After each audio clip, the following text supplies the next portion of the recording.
Welcome into nextones.com here on a Wednesday afternoon. Colin Brown, delighted to be joined by Northern Iowa's Austin Phyfe. Austin, thanks for coming on with us, man, this afternoon. I know we were just chatting, but how have things been going here of lately, getting ready for another season? It's been great. Just getting everybody on campus, just being able to get back and practice with everybody. Weather's getting a little bit colder. That means basketball season's coming, so I'm excited. Yeah, no doubt, man. That's a good Midwest vibe, good Midwest feel for sure. But I want to get into Austin, last year, obviously. But before that, talk about the recruiting process, though. I know Coach Jacobson, he's a killer instinct. I mean, a lot of guys have came through that program, done very well from the state of Iowa. But talk about your journey. How'd you end up there? Yeah, for sure. Cedar Falls, first of all, started off with UNI, just about 20 minutes from home. Yeah. One of those things. My dad actually played basketball here at UNI back in the day, so that was a big pulling thing too. Yeah. But I was recruited by various places, and I think a lot of people thought like UNI was always going to be the spot close to home. My family, my sister swam here. My mom went to school here. Like I said earlier, my dad played basketball here. But I really wanted to still go out and look at other schools. Didn't want to just follow a path. I wanted to be where I was happy at too. But just every visit, every time I was there, they never missed one of my AAU games once they started recruiting me. Every live period, every game they were allowed to be there, they were there. So just that commitment from them. And then just when I was here, just felt that family kind of feel here at UNI. When I saw it's just something that they've done, like that's great for me. When I took a medical redshirt my sophomore year, it was one of those things where Coach Jacobson was at every appointment, everything I had with that, and that's just something where I don't think you're going to see that all over the country. Someone that they really care. I mean, it's a winning program, and we're here to win, but he really cares about all the coaches do about life after our time here as well. Yeah, no doubt, man. And that's what I think is so interesting. You're talking to guys who have came back this year with an extra year of eligibility, but the guys redshirted, and I did want to touch on that a little bit. So you did redshirt your sophomore year. What was that like, though? Yeah, I always like to gather, what it's like from the player's perspective. I mean, obviously you're going from being on the floor, going through the, every game, everything's right in front of you. And then all of a sudden, you for a lack of a better term, you're behind the scenes a little bit for a while. Is that tough in the grand scheme of things? Or is that just something, more mental that you just work through and, hey, get ready for another run at it? I'd say for sure. I think a lot of people say this has ups and downs. Yeah. I mean, you always want to be out there playing, especially when you know that you'll be able to contribute to the team and the team's success. But it's also, I think it's important to see and feel what it's like not to play and see all those kind of things. It makes you just be that more grateful when you are out there playing and knowing that at any time, any injury could end your career. And it's one of those things where you don't take any of your time out there, any practice, any game, don't take any of that for granted. Yeah, no doubt, man. No, I think that's so key. And like I said, there's so many guys that go through that on a daily basis. I mean, and then the transfer portal obviously has become such a thing of late. Do you guys as players, obviously coaches, I'm sure look at the portal to some degree, across the country, but do you guys ever, get a feel for that? Like, oh, hey, a guy may be leaving, coming. I mean, how does that knowledge get passed to you guys for a guy that may be coming in out of the portal?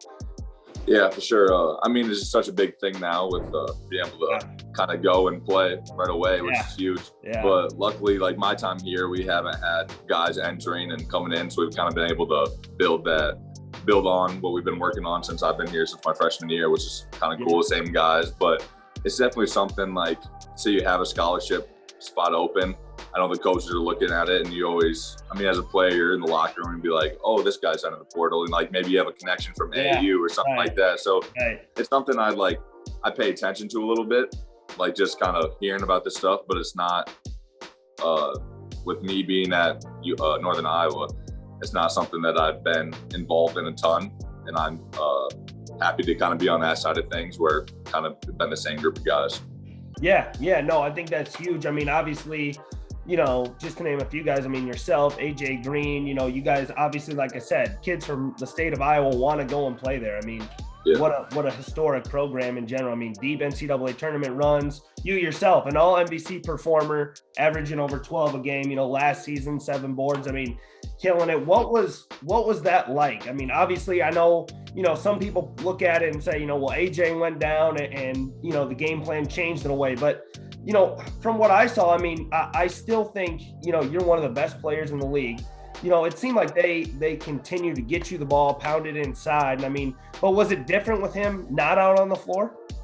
Yeah, for sure. I mean, you look at 2 years ago, just his presence on offense just opens up everybody else on the team. So it's definitely going to help myself and my stats, and as well as just the team overall when you look at the win column. But looking at this past year, having a couple freshmen playing, starting a lot of games for us, having some guys that might not have had the chance to play last year, I think it was a good experience for them. Even though it wasn't a great year overall for us as a team, I think it's one of those years. I mean, you have to have those rebuilding years, but having everybody back this upcoming year, I think that this past year is really going to help with that success. Looking forward to this season, I mean, obviously you guys are a favorite in the MVC again. That's not a surprise, I think, to a lot of people that know basketball, that UNI will be right there.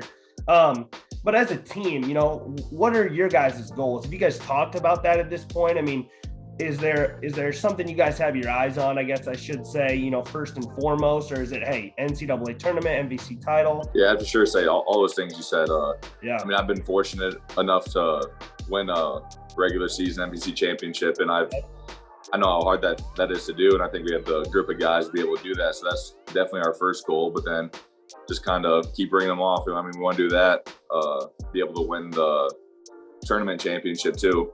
Just get that automatic bid, and then make as deep of a run as we can. I think we're very doable at doing that too this year. It should be a lot of fun. I was taking a look at your guys' schedule, obviously, and do you guys get hyped up? I mean, obviously non-conference, you know who you're going to play in the MVC. Obviously teams are different, but is there certain, games you look at on your schedule, non-conference this year, and you're more hyped for that one as opposed to others, or is it just kind of one day at a time at this point?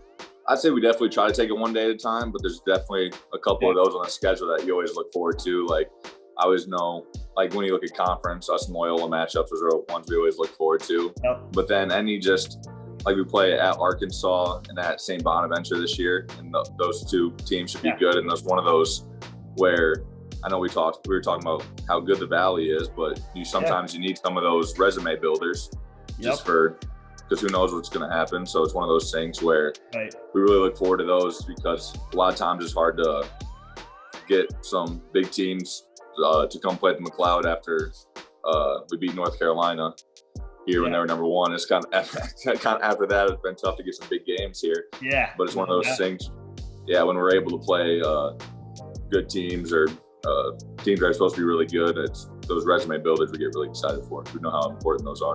Yeah, absolutely. I know you mentioned, you were talking about some of the young guys you got out there.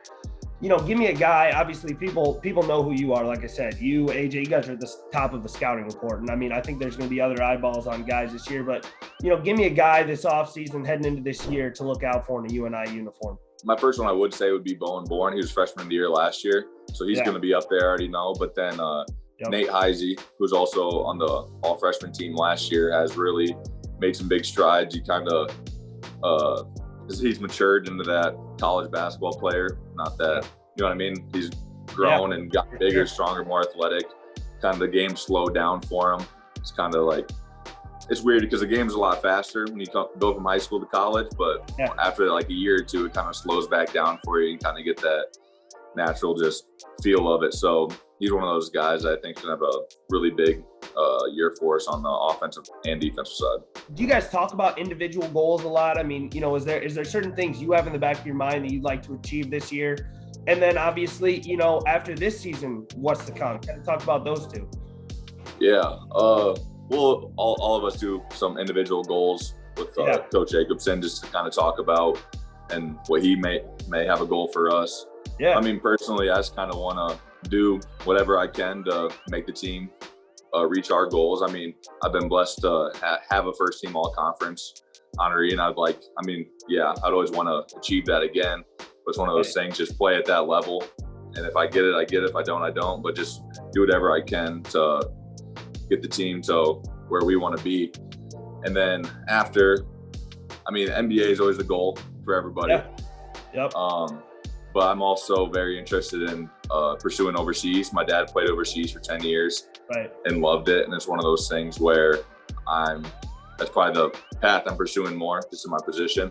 So after this year, probably talk to an agent, figure that kind of stuff out. And then I want to play as long as I can until my body tells me no more. So yeah, I hear you, man. I know it's it's a grind. I mean, you know that better than anybody, and that's huge. But no, that's awesome. And one more thing, I guess I want to just ask you guys. Obviously, it's new to the college landscape, but what has NIL been like? I mean, is that something you guys talk about on a daily basis? Is it filling up the schedule for you guys? I mean, just talk about your experiences with it so far, or your team's experience. Yeah, there's been, I'd say for us so far, we haven't been reaching out much and like doing things just because of how busy we already are being a student athlete.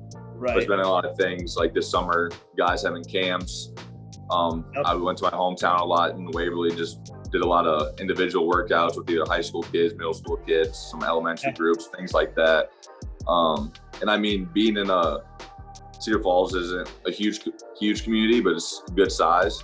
But everyone knows who we are throughout the city. So you get some small and local companies and that kind of stuff, just asking to do a couple things for them. So I think we've all been taking place and things like that, but nothing huge. And I think that's just kind of with it being new. But I think some people will start getting ideas after they see someone do something, but it's definitely something we've all talked about and kind of been doing some things. It's just, you look at still some of the regulations and stuff. I think a lot of people might want to reach out and get a partnership with something, but they still need to know a little bit more information if they're allowed to do this and what they all have to do. So it's something that I think is cool and will help a lot of athletes. And I think it's something that is a good thing for all of student athletes, something that can benefit a lot of kids. So I like the idea of it. I just don't think from our standpoint, we're at the peak of it. I think we're just kind of getting going with some little things, but I think it will keep growing and growing. Yeah, no, I think you hit it on the head. I think that's the common theme that I hear. I mean, is, you guys are at the forefront of this thing. I mean, it's so new, and obviously you're an upperclassman yourself. I mean, there's not a lot of time, and obviously you're focused on, school and what you're doing on the floor. But, it's just so interesting. I think, these young guys probably don't even realize, maybe the opportunities they'll have down the road that, it'll be easier to look at. But I guess I'll leave you with this, next level, whether it's overseas, NBA, certain guys you model your game after. I mean, you're watching, highlights of, I mean, growing up even. I mean, who's been an inspiration besides your dad, who I know has obviously been a pro himself? Yeah, I'm a big, growing up, I was a big Kevin Love guy. Yeah. Just kind of doing the dirty work. That was old 20 and 20 K Love back in the day, doing that kind of stuff. And then even now, just Jokic, just his ability to do so many things on the floor. I want to kind of model, be able to do some more of those things, just being able to bring the ball up a little bit if I have to. In our offense, I handle the ball quite a bit. So just watching some of his clips and things, and how crafty he is around the rim, and then just guys even Vucevic and stuff like that, just people can pop, do things like that as guys I've been really watching. Yeah, no doubt. Well, I think there's a lot of similarities there, man. You're obviously, an all-conference performer, another year, gonna have a great season. And I appreciate you joining us, man. Austin Phyfe of Northern Iowa, all MVC performer, coming back for another season here. Thanks again, man. Thanks for having me.